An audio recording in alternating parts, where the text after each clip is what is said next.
Lumière, maquillage et action. Le 8 mars est la journée internationale pour les droits des femmes. Officialisée par les Nations Unies en 1977, la journée internationale des femmes trouve son origine dans les luttes des ouvrières et suffragettes du début du XXe siècle pour des meilleures conditions de travail et de droit de vote. C'est une journée de manifestation à travers le monde, l'occasion de faire un bilan sur la situation des femmes. Des femmes ont l'habilité technique, ont l'intelligence, ont le talent de comédien. C'est pas obligé que ce soit un chef bandit homme. C'est pas forcément obligé que ce soit seulement des gars qui se prennent des papins, mais la go aussi peut, voilà quoi. Moi je trouve que c'est un visionnaire, même si les gars il n'est pas aimé en France. Luc Besson, qui a quand même sorti il y a des années 80, Nikita, qui était quand même une des premières femmes fortes et d'action dans le cinéma. Bon, un peu même juste avant ça, il y avait James Cameron avec l'autre, là, comment ça s'appelle, Alien, Sigourney Weaver.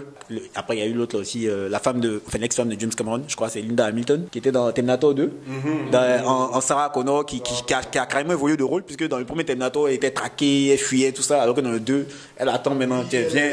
Ces gens, elle était prête, quoi, voilà, elle a évolué en femme forte un peu. Donc je pense que quand même, depuis longtemps, les gens ont commencé plus ou moins à mettre un peu les femmes un peu côté badass. C'est vrai qu'à un moment, la femme savait toujours le faire valoir, en général pour les héros. Tu vois, genre, t'es là, le gars fait ses cascades, il vient, il t'embrasse, oups, et puis il s'en va, quoi. Là, en ce moment, la femme badass que je vois, c'est celle qui a fait Millennium, Noomi Rapace. Aujourd'hui, si tu regardes celle qui a fait sur les 5 dernières années le plus de films avec de rôles badass, c'est Charlize Theron. Charlize Theron te fait Atomic Blonde, mais avant ça, elle casse tout dans Mad Max. Oui, également, c'était elle qui était la boss, la méchante en fait. Parce que parmi les femmes, en fait, les femmes badass, il y avait Angelina Jolie aussi. C'est vrai que bon, elle a vieilli, on dit. Sandra Bullock aimait bien ce type de rôle. En souvenir de ce passé glorieux là qu'elle fait. Je suis aussi. Non, mais c'est ça.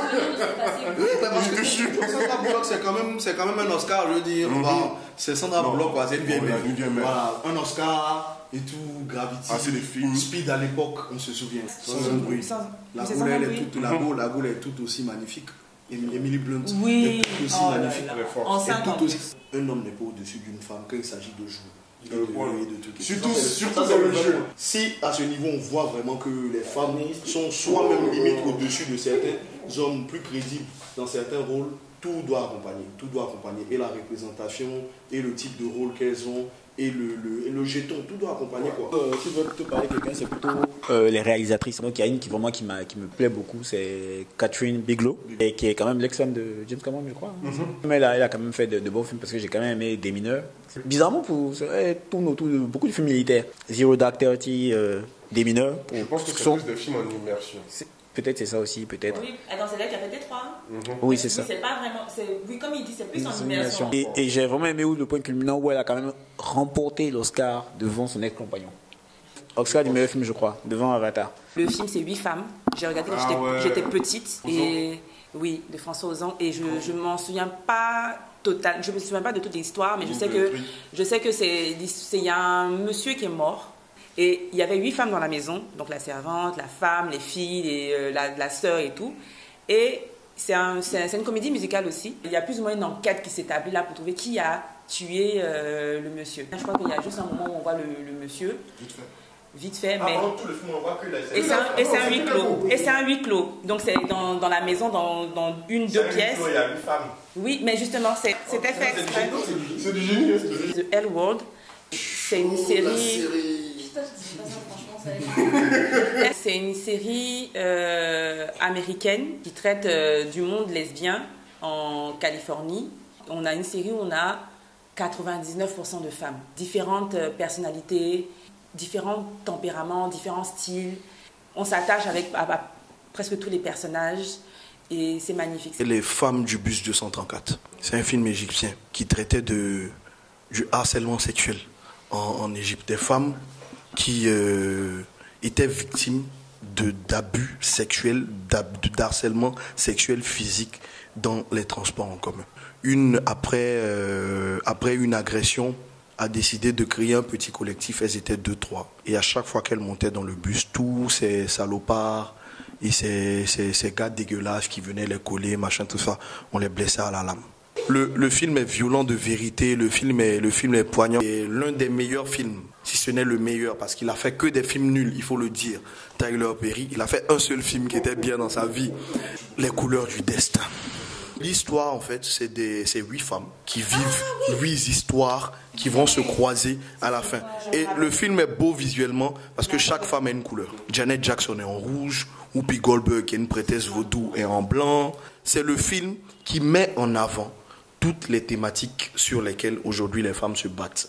La thématique du viol conjugal, il y a la thématique du gars, du papa alcoolo qui avant des thématiques assez violentes. Il y avait un gros problème aux États-Unis à l'époque, The Man on the Other Side, des gars qui sont en couple et qui sont également en couple avec d'autres hommes, mais qui sont en couple avec des femmes et qui ont refilé malheureusement le truc à leur femme, tu vois. Donc cette thématique-là, la thématique de la go qui doit en griffe se prostituer pour pouvoir s'acheter un... Allez-y regarder ce film-là. Insecure, c'est nous. Je veux dire, Insecure, c'est nous. C'est le style, c'est la façon de penser, c'est les problématiques avec lesquelles on deal aujourd'hui, Joe. C'est clair que sur les films avec en héroïne les femmes noires, là, Being Mary Jane, que je n'arrive pas. Scandale, au bout d'un moment, je n'en peux plus. How to Get Away with Murder. Je peux encore, mais c'est parce que c'est thriller en fait. C'est un policier. Et moi, c'est mon genre. Mais effectivement, Insecure, c'est vraiment comme tu dis, ça part déjà un peu plus de moi. Elle est simple, elle est naturelle. Effectivement, les problématiques qui sont abordées sont effectivement intéressantes. Ils mettent en perspective tout ce qu'on voit dans les girls movies, où il y a un bon de go, où il y a une qui est raffinée qui va avoir enfant. Il y a une qui a un problème de poids, donc il y a du body shaming. Il y a une qui est un peu plus, genre, il fait un peu plus garçon, la go du truc et tout. Et puis il y a la go qui a super réussi, genre qui est avocat dans un cabinet, qui a des ambitions. Et au niveau même des gars, regarde les types de gars. Le gars qui est genre le Teddy de service, le filiforme, un peu truc et tout. Le musclé qui fait des beats. Le gars de tu vois. Et puis il y a son petit gars de la maison, on sait pas ce qu'il fait, mais il a mal pire. Il a mal pire, on sait pas ce qu'il fait. Son petit gars métis là. C'est ça, je suis pas un homme facile. Et ça inverse complètement les rôles. C'est quelqu'un qui est misogyne, bon pas misogyne, ouais, macho même. Il est très macho. Surtout dans un monde où les rôles entre les hommes et les femmes sont inversés en fait. Mais le film est vraiment excellent en fait. Et du coup ça te dit, mais en fait il y a des choses que je fais pas exprès. Mais en fait c'est vraiment très, très emmerdant pour les femmes en fait. Donc c'est un peu ça et c'est un film que je vous invite à voir. Ça aide à mieux comprendre un peu ce que les femmes vivent au quotidien. C'était pour revenir sur une vieille série qui passait sur le canal en plus, Weeds, si vous vous souvenez. Nancy Botwin. Voilà. Merci là-bas. C'est une femme en fait qui s'occupe que de ses enfants. Son mari est mort. Il a laissé, je sais pas dans quelle merde. Longtemps, elle habite dans un quartier de boss, le Choco, tu vois non. Elle a décidé de dealer de la weed.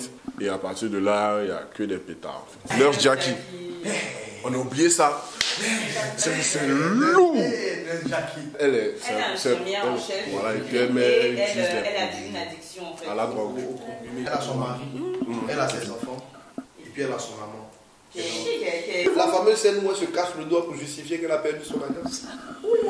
United States of Tara. Oui, United States of Tara. Quand tu as différents personnages en toi. Un peu comme dans Split là. Oui, et elle était mariée avec des enfants et elle devait vivre avec soi. Du jour au lendemain, tu sais même pas, tu te lèves, tu es Brie Vanderkamp, genre la femme de maison et tout ça. Tu te fais appeler par un autre nom qui est ton nom de naissance. Le lendemain, tu es un bad boy qui vend de la drogue. Après, tu es une prostituée. Après, tu es la grand-mère de je sais pas qui. Je pense que ce qui peut être intéressant, c'est de parler de la représentation de la femme dans nos séries.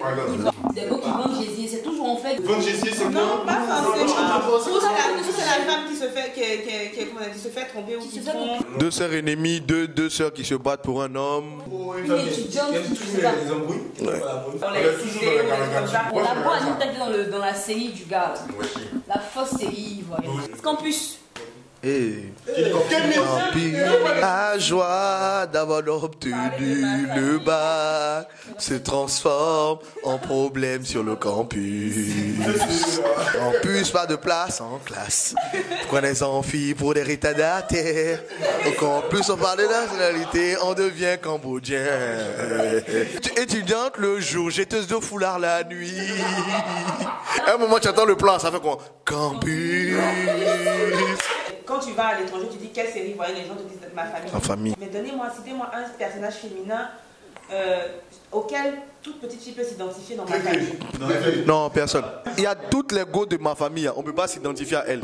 C'est le conseil de ma chérie. Il faut attraper ton cœur. Non. C'est le conseil de Amélie. C'est la go d'à côté qui a venu prendre ton mari. Basé, la go qui ne veut pas laisser. Qui veut frapper et tout. Et puis après, c'est tout un parterre de go qui viennent autour d'un même gars. Les méakas. Tu vois, donc comme elle le dit là, c'est chic. Mais moi, je ne veux pas que ma fille s'identifie à Delta.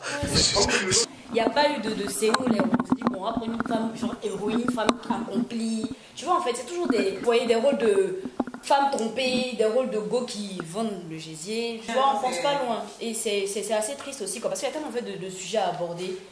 Mais les gars, en fait, il ne faut pas d'efforts.